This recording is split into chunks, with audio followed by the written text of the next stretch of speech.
bigla nung sumakit ito eh. Kasi sa yung baka sa trabaho ko siguro. Kailan po nagsimula? Matagal na ito. Tagal na, taon na. Ngayon, pag umuupo ka sa ganyan, Ayun. kasi matigas. Oo, kasi bigla ako matayo eh. Oo. Kaya nga, yung may mga ganito, dito yun sa sacrum eh. Dito siya tinamaan eh. Dito tinuturo ni sir. Oh. Yan oh. Ito, sumasakit kay sir.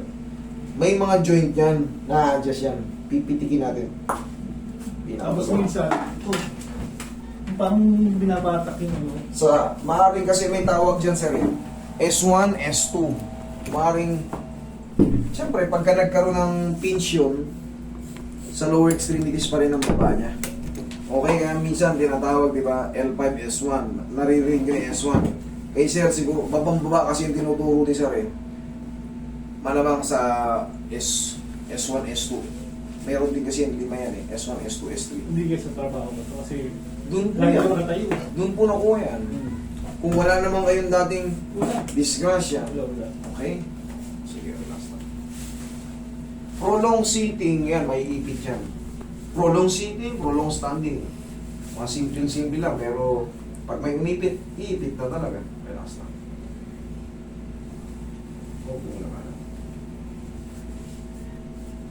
Tayo.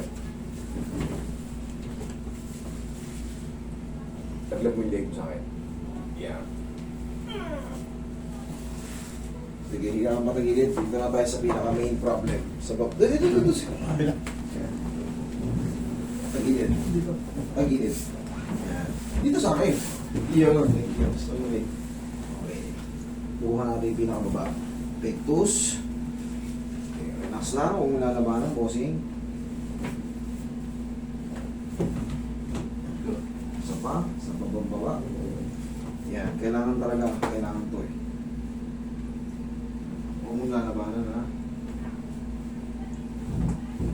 Kabilang side.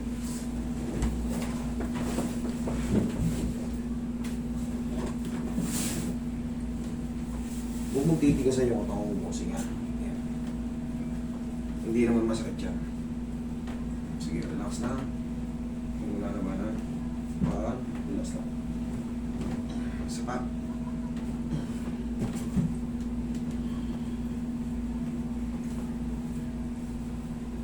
Okay, bossing ka pa ka.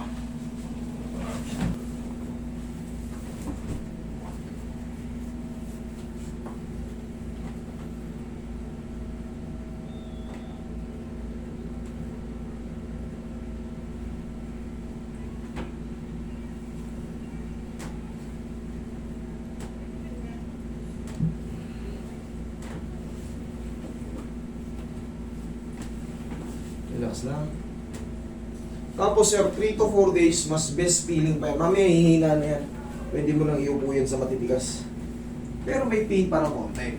Hindi na siya masisiyo-siyo. Konektado ba sa tuhod yan? Hindi po. Pag sa front ng tuhod, pero kung sa likod, connected. Pero kung sa front, hindi. Kasi hindi ako makaupo nung ano eh. Diyan muna. Yung toke, ganito. Kaya nababulok ko yung ganyan. Oh, okay yan. Kaya ako uupo nung ganito. Sige. Hindi ko masyadong Sana masakit sa tuhod? dito. Okay. Pag na-hyperextend nga po, kasi yung bigat nyo, pero aplusan ko ng pao, tingnan mo ha, mas magbabago siya. Bossing gap is part of aging. Yun po ang nangyayari. Kasi, kita mo, yung normal na, walang pressure, kamay ko lang ang bigat, okay lang. Pero pag pabaliktad na, yung bigat mo na yan, malamang nasa 70 ka o 80, 85. 85 ka, sasaluhin ng tuhod mo, para siyang gaganin kasi pipinatin mo ng todo eh. Relax lang. Pero sa tulong ng mga ganito, tapos massage. Araw-arawin mo lang siyang i-massage. Makakabalik ka sa ganun. Kasi wala, actually negative ka sa arthritis eh. Oo, wala. Negative ka sa arthritis eh. Baka sa kulang ka lang sa stretch. Parang pinulaw. Kulang ka lang sa stretch. Maaaring hindi ka na nakakapaglaro ng basketball or sadyang iniwasan mo ng maglaro. Family matter and work. Sa trabaho. Yung work talaga.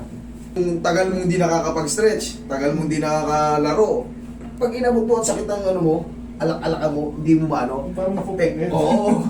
Ito ko. Dito sakit alak-alaka mo, pero pag nakapagbalik ka sa ano, stretch, okay na ulit.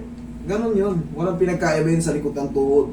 Subukan nyo yung mga hindi na nakakapag subukan nyo, aputin nyo yung ano. Tignan, parang mapapatid yung ano nyo.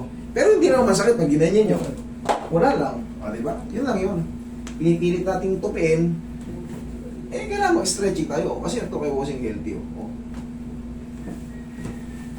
Pero dun nga yan madadali. Sa mga na-hyperextend ano, na ipamagiroy. Pero sa tulong ng pao, yari yan. Kahit pa paano giginawa nga yan. Idamay nyo na rin pala hanggang dito. Yung mga quadricep muscle nyo. Kasi wala namang ibang kakapitan nyo kundi dito. Damay nyo na yung mga pag inaplos nyo. Kumuha yung puwetan mo.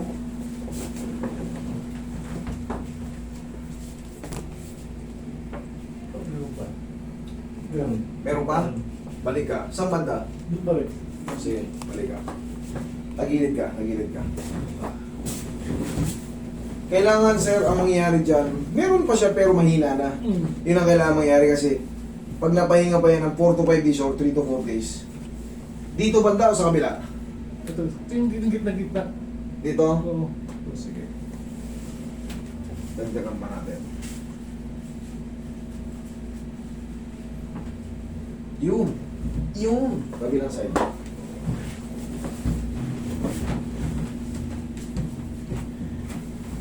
Makulangan sa diin.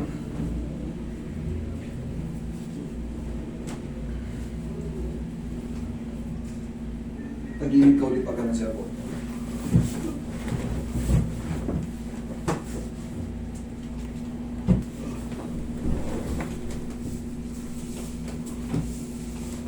Medyo muna. Buwas-buwas na. Thank you so much. Tapos 3 to 4 days, dire-diretso na yan. Try mo nga umupo. Ayun ka mga yun ha. Try mo nga umupo. Bawasan din. Sakit eh. Di ba? Paulang yan ano, nabawasan. Tuloy-tuloy mo lang. Dire-diretso. Makakabalik ka sa dati ano. Yun po yun eh. Pero kita mo, ayos, natres. Nakahawa ako bago makatayo. Nagsisimula na po yung aging natin, boss. Okay?